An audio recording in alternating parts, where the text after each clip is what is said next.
Hello YouTube viewers, and on this video I'm going to do an update video on the musical side of a hobby or another project alongside the model railway that I'm also keen in doing.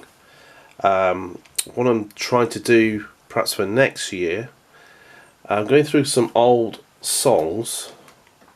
Well, believe it or not, I purchased a very small cassette tape player, and I had some songs on there which were very basic. Some of them were absolute rubbish, but some were fairly good quality, as in my opinion, songwriting and instrumental wise, but they need a lot of work on them. So I thought I'll go through and pick some out. It's probably about 5 I did many years ago and never did anything with them. Various singers. I thought I'd bring them back to life, just using it as a guide or a skeleton structure what's on the tape, and start reworking them as a little project for next year. I've already started one this year and it sounds okay, I just need the vocals on it. My daughter said she'll do that, but she's not very well at the moment, so probably we'll have to wait till next year anyway. Anyway, the setup is as follows. I've got obviously 2 laptops, one very old one here, do the music on. I mean, eventually that's going to pack in. And I've got a audio capture USB by Edirol. So you connect that to your laptop, which has got the studio program on, which is, in my case, Cubase. I've had to replace this recently with exactly the same model as that went. Also at the same time, the mixing desk went. It was going all over the place, channels were swapping around. I cleaned it, but it was very old and needed replacing. So I've replaced it with a more modern mixing desk. I only need a small mixing desk for what I do. This is a Yamaha MG10XU, and it's got more capabilities on here. So we've got 4 microphone inputs, 2 stereo inputs from either guitars or keyboards. You've got a line in, 3 stereo inputs, and then you've got an effects send unit and a monitor out unit. So monitor out plug. You've got the headphones there, and you've got 2 stereo outputs as well, just there. I've got to go through this, it's very new, but much better than the other one. Also in here is an effects unit for the microphone, or instruments if you like. Got this last week before, and the guy who was in there said they use this for gigging live. Okay, for what he does, it says excellent. So it needed updating anyway, the unit I had before, the mixing desk. That was probably about 20 years old, maybe more, maybe 30 even, and it was failing. So a bit of upgrade on here, but yeah, even the microphone's got compression, if you know anything about that, and there's more little gimmicks on here as well, and more way to sculpture your sound. So I've had a go with this already. It's much better than the old one. So just show my setup. So we've got a Korg Radius here, which is brilliant. Got this in 2005, brand new. So you can edit your sounds on here, and it's also got a great vocoder on there as well. I might have videoed this before, I don't know. Below that is a Yamaha SY85 workstation, so I write the songs on here. This is probably, I think it was new in 92, but I know how to operate it. I know my way around this. So it's great in writing songs because you can have 9 timbres, multi-timbral. So basically you can have 9 instruments at the same time, like a band, but you just add to it. So that's on here. So you can have the drums, which is number 9, and it's great creating your songs on here.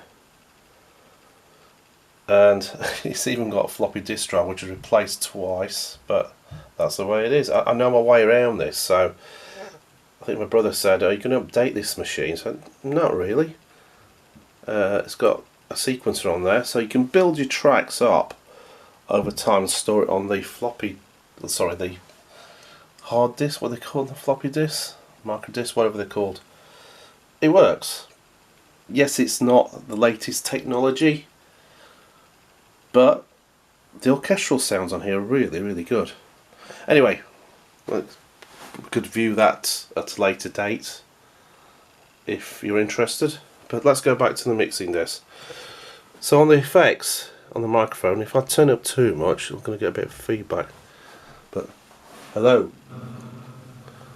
So that's the hello. You get a bit of feedback on there. You've got little delays and things like that, so you can select your.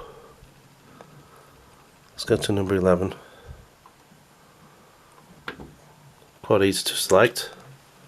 Select. So getting a bit of feedback from the speakers there.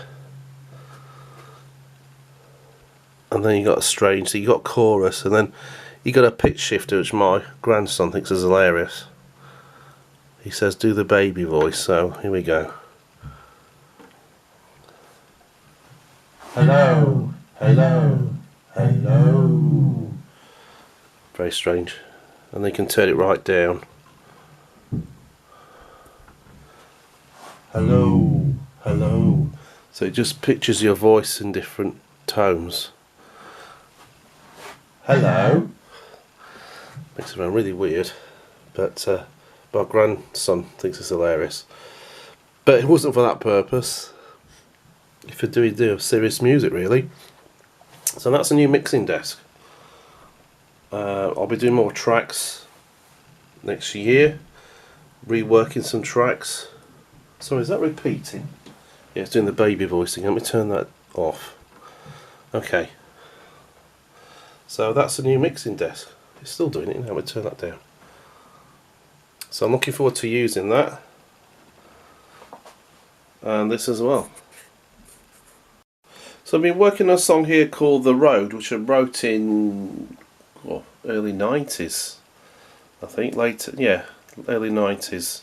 So I've tried to get it off the cassette tape, just to listen to it and reconstruct it on a MIDI keyboard. So what I'm doing here, it's all constructed on and layered on here, and then you got extra sounds on the cog radius, which is MIDI'd through to access those sounds.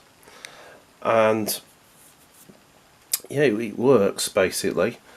It's great you can do that. It takes a long time to do. Again, it's a project like the model railway, but it's something I love doing. I'm not a great singer. I'll just about get away with it, but if I can get everyone else I will, because they're better than me. Just give you a quick blast. I mean, it's on the speakers up in the corner there, so it won't sound that great because it's not directly into the audio. So what I'm doing here, so you've got the drums there, so it's a bit on some just monitors.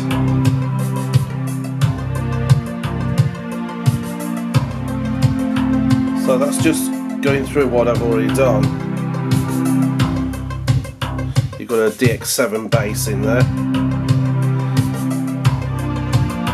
and I've sculptured the sounds on the Korg radius. This is a bare bones of the track. Well, it's a bit more than that actually.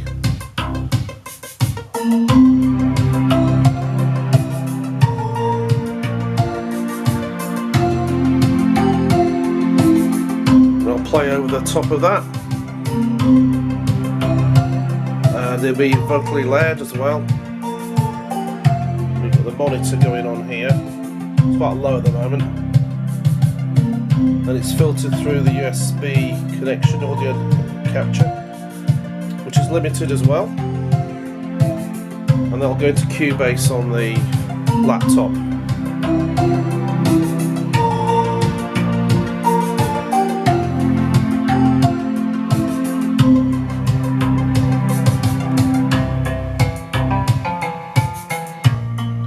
again, that's coming from the SY. If I break it down, these are all the sounds here.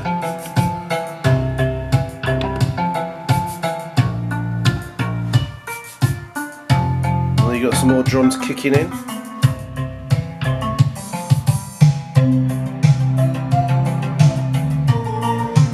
A bit more funkier on the DX7 bass. Right, I'm just going to stop that.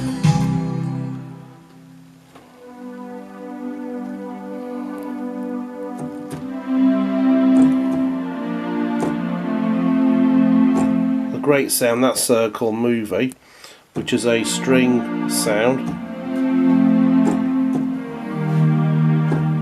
Beautiful sound. That's why I like the SY. Some rubbish sounds on there, and things like that.